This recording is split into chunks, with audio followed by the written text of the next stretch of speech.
Hello, model kit builders. So I've recently got affiliation with AliExpress because I review so much stuff.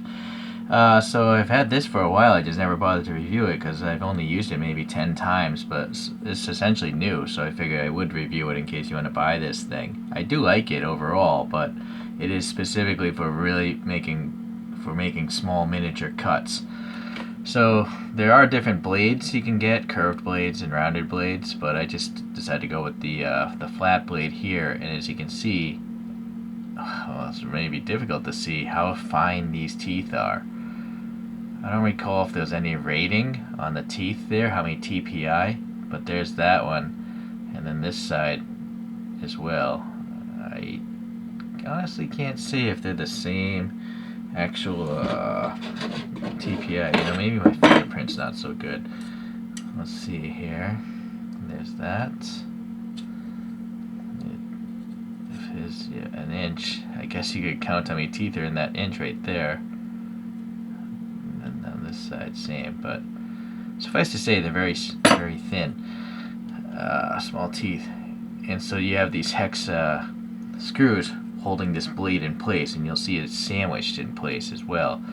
So it's stainless, but it will probably still rust if you left it, covered with water. Stainless steel does rust. You can also see that I can flex it a tiny bit. I'm not sure if that's good or bad. The chuck is pretty easy to work with because it's such a large diameter. So you could use this handle for other things, but I'm not aware of any blades this wide or this thick. In fact, that brings up the question if you did want to maybe use that handle for other things. Let's see. So the width of this thing is around 8 millimeters, and the thickness is around 0.7.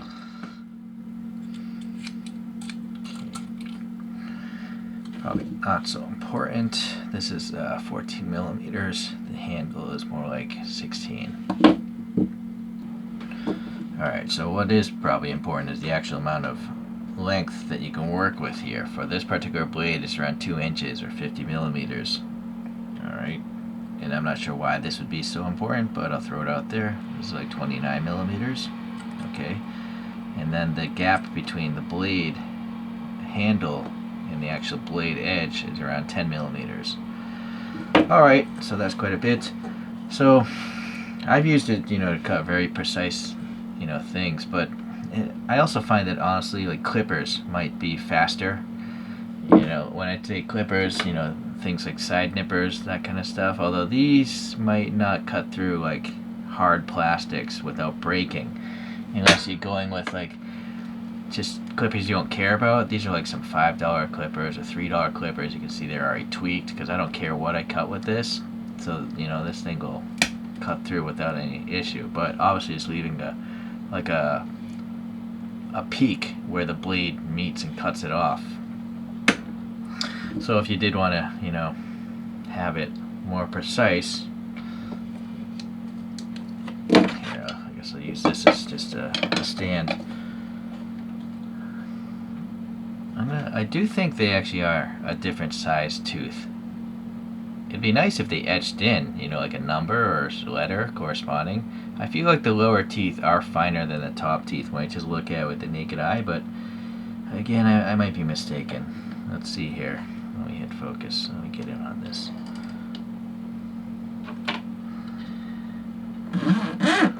So it cuts in both directions. Let me change the angle here. Just a few strokes already, it's almost halfway through. I'm not really pushing down hard.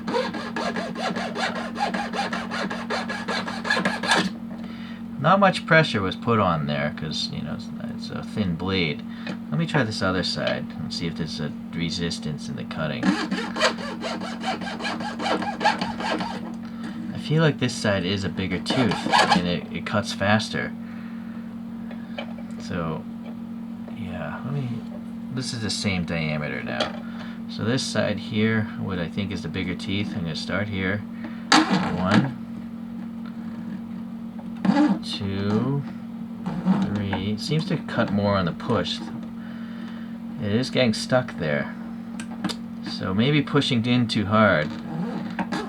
Yeah, you don't want to push in too hard because I think it changes the angle. Those first two strokes I pushed hard, so it created a lot of drag with the side. But you can hopefully see it's a relatively clean cut. You know, if I was slower, it wouldn't have this fraying at the end. I'm not sure if a lot of people are going to be cutting wood, and bamboo is kind of a tough wood. In fact, actually, though, I will guess a lot of people would cut balsa wood, you know, make airplane frames and stuff like that. So let me just try this random side here. Wow, alright.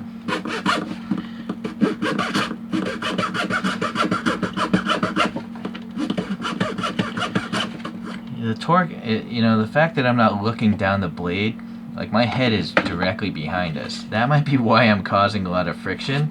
If I were to look down the blade like this, I think I would probably make better cuts. Yeah, there's much less friction. It's because I'm trying to cut this thing sideways, but even so, this side I think does cut faster because I think the teeth are maybe a little bit bigger. That's the feeling I get out of it.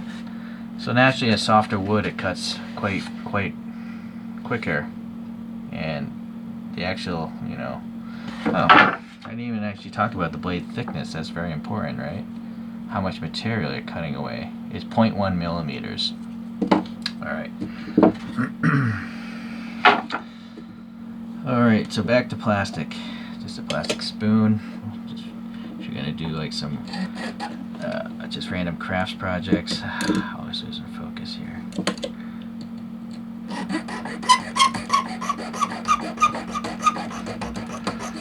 It's creating a lot of heat. So you don't want to pull through plastic too hot or too fast because it will literally melt inside those teeth, I think. But if you take your time, in this case I was doing a bunch of short strokes and it seems to work pretty well there. Let me try the other side, it's also cracked.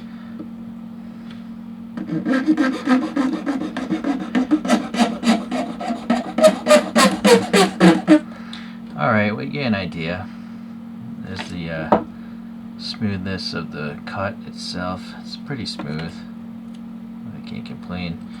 It's a smooth cut because the teeth are not wider than the material of the blade itself, so that's why. Now, the real test is if you're going to be modifying, you know, model parts. That's what I assume why the target audience is for this. I will never use this. This is a Suyata Fokker triplane chassis. So let's just say I want to take maybe, well, maybe the front end of this off. So there's already a line I can butt up against. I'm going to just start right at the top.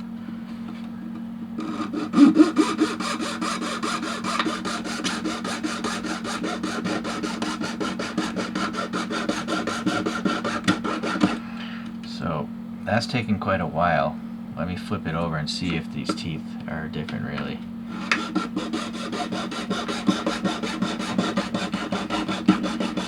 It's hard to say. I do feel like maybe it's a different resistance of drag, but yeah, I don't know. I don't know for sure. So this is not glued together, so that's why I'm getting some weird noises because it's popping. Alright, so it takes a while to obviously start the cut because it has to cut so much plastic.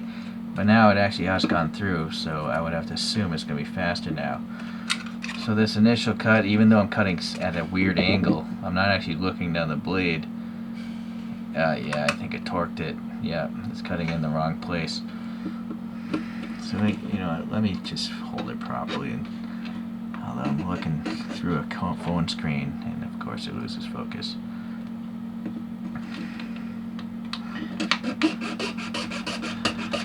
Yeah, let's try flipping it again.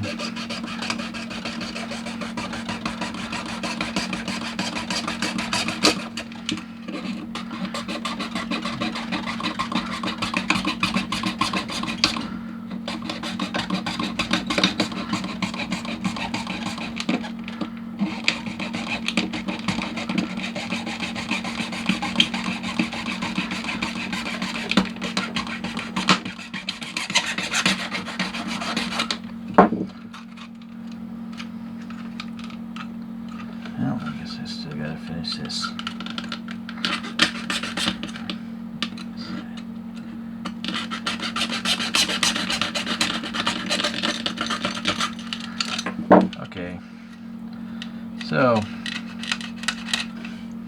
that was a pretty rough cut, holding it at a weird angle. So it's actually not a very smooth edge. It literally, I think, have a bump right there.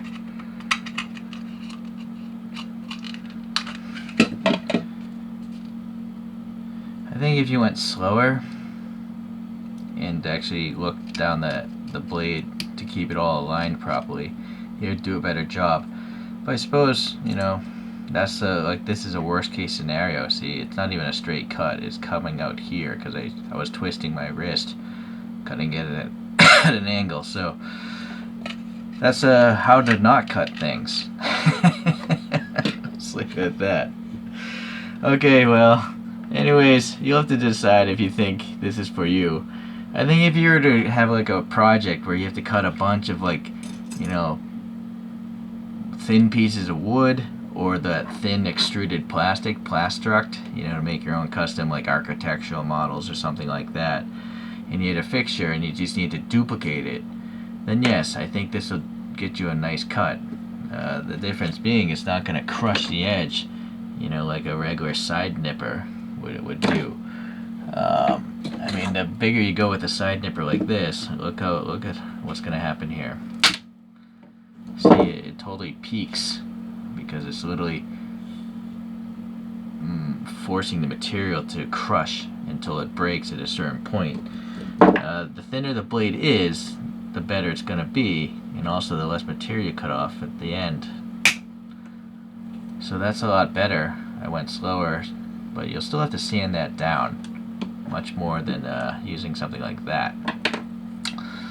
Alright, well, anyways, decide if you want it or not. I'm okay with it. It wasn't too expensive, and every now and then I probably will have to make a precise cut for maybe one of my miniature Gundam model kits or something like that. See you in the next tool review. Thanks for watching.